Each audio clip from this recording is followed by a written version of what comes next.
తెలంగాణలో corporation chairman పదవుల list ready అయిందా? రెండో విడతలో ఎవరెవరు నామినేటెడ్ పదవులు దక్కించుకోబోతున్నారు? రైతు కమిషన్, బీసీ కమిషన్, విద్యా కమిషన్ చైర్మన్ పదవులు ఎందుకు హాట్ టాపిక్ గా మారాయి?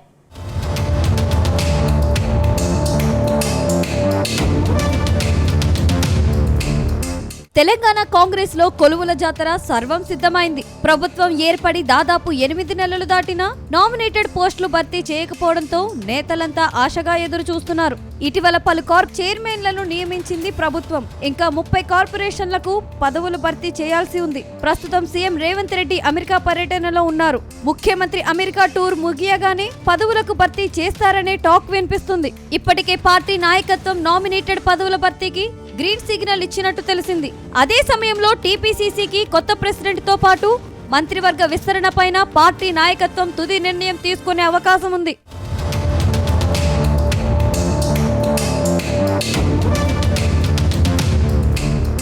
తెలంగాణలో కార్పొరేషన్ పదవుల పంపకాలలోల్లి మరింత ముదిరింది. సీఎం రేవంత్ రెడ్డిపై సొంత పార్టీ నేతలే రగిలిపోతున్నారు. కార్పొరేషన్ పదవులన్నీ మగాళ్లకే ఇచ్చుకుంటే మరి మహిళా నేతలుగా మేమెందుకని ప్రశ్నిస్తున్నారు. మహిళా కోటాను భర్తీ చేయని ప్రభుత్వంపై మండిపడుతున్నారు. ప్రభుత్వ తీరును నిరసిస్తూ రేపు ఢిల్లీ వెళ్లేందుకు మహిళా నేతలు రంగం సిద్ధం చేసుకుంటున్నారు. కార్పొరేషన్ పదవుల్లో తమకు అన్యాయం జరిగిందని హస్తినాలో పార్టీ పెద్దలకు ఫిర్యాదు చేయబోతున్నట్టు సమాచారం. రేవంత్ ముఖ్యమంత్రి అయ్యాక తమకు అత్యంత ప్రాధాన్యత ఇస్తారని మహిళా నేతలంతా భావించారు.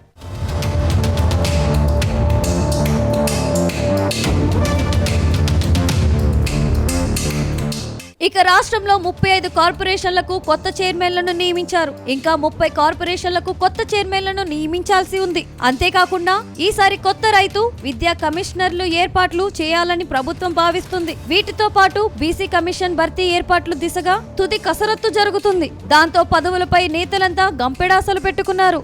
ఏదైనా నామినేటెడ్ పోస్ట్ దక్కించుకోవాలని లాబింగ్ చేస్తున్నారు. అయితే తొలి విడతలో 5 మహిళలకు మాత్రమే నామినేటెడ్ పోస్టుల్లో అవకాశం ఇచ్చారు. సంగారెడ్డికి చెందిన మాజీ ఎమ్మెల్యే సతీమణి తూర్పు నిర్మలా జయప్రకాష్ రెడ్డి టీఎస్ఐఐసి చైర్మన్ గా నియమించింది. ఇక కల్వ సుజాత ఆర్యవైశ్య కార్పొరేషన్ పదవిని కట్టబెట్టారు.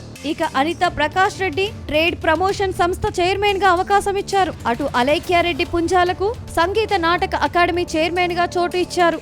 బండ్రు శోభారానికి మహిళా సహకార సంస్థ చైర్మన్ పదవిని అప్పగించారు.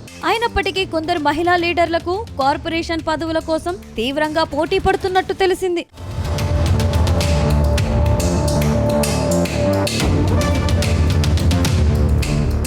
మరోవైపు మొదటి విడతలో చోటు దక్కని సామాజిక వర్గాలకు నేతలకు ఈసారి బర్త్ పక్కా అని గాంధీ భవన్ వర్గాలు చెబుతున్నాయి. ఈసారి చాలా కీలకమైన కార్పొరేషన్ పదవులు భర్తీ కానున్నాయి. RTC corporation, civil supply corporation, Musi corporation, HMDA, REDCO, medical infrastructure, HACA, రైతు కమిషన్, విద్యా commission, state council chairman, Yadava, kurma corporation, చేనేత కార్పొరేషన్ పదవులు భర్తీ కానున్నట్లు తెలుస్తుంది. ఇప్పటికే కొందరు పేర్లు ఫైల్ అయినట్లు సమాచారం. ఇక రైతు కమిషన్ చైర్మన్ గా సీనియర్ నేత కోదండరెడ్డి, విద్యా కమిషన్ చైర్మన్ గా రిటైర్డ్ ఐఏఎస్ ఆకునూరి మురళీ పేర్లు నమోదైనట్లు తెలిసింది.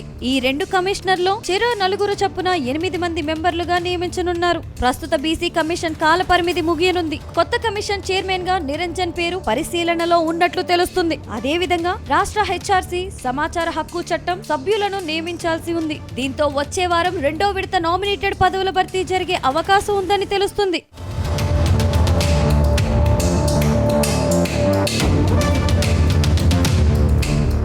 మొత్తంగా CM Revanth Reddy America tour నుంచి రాగానే నామినేటెడ్ పదవుల భర్తీ చేసే అవకాశం ఉంది. అయితే 10 ఏళ్ల తర్వాత పదవుల భర్తీ చేస్తుండటంతో నేతలంతా ఖుషి అవుతున్నారు.